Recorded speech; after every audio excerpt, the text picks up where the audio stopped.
এবং এই কালিংটা কি এবং কেন কালিং করা লাগবে এবং কোন গরুর উপর কালিং ফরজ। আসসালামু আলাইকুম দর্শক, আশা করি আপনারা ভালো আছেন।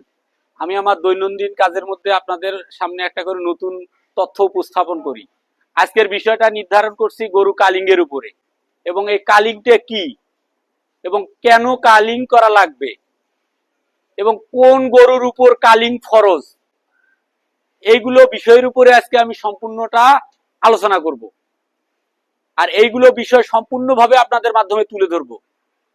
কালিং এর অপর নাম হচ্ছে বিদায়। এখন কথা হচ্ছে কালিং এর গুরুত্ব কোন পশুর উপরে ফরজ, কেন কালিং করতে হবে, এর কিছু বৈশিষ্ট্য আছে। এই বৈশিষ্ট্যগুলো আমাদের দেখলেই বোঝা যাবে গরু কেন কালিং করতে হয়। বারবার বীজ দেওয়ার পরেও বীজ কনসেপ্ট না করা, খামারের ব্যয় খরচের সাথে উৎপাদন সার্কেল না পাওয়া, গাভী বা বকনা, ওলান প্রদাহ রোগ বারবার হওয়া, প্রতি বছর বাচ্চা না দেওয়া গাভী, রোগ বালাই লেগে থাকা গাভী বা বকনা, দেখতে সুন্দর ও নাদুস নুদুস কিন্তু কাজের বেলায় ঠনঠনা ঠন এমন গাভী বা বকনাকে বোঝানো হয়েছে। অনেক খামারি আছে এই গরুগুলোর প্রেমে পড়ে, তাদেরকে খামার থেকে বিদায় করতে চায় না।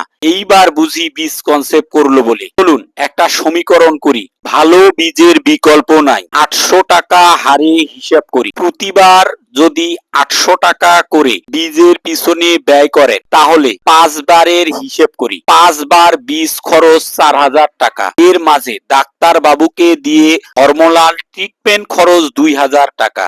যদি 21 দিন পর পর গাভীটি হিটে আসে, এই হিসেবে 120 দিন সময় নিবে 5 বার হিটে আসতে। কম ও বেশি হতে পারে। এই 120 দিনের গাভীর খরচ।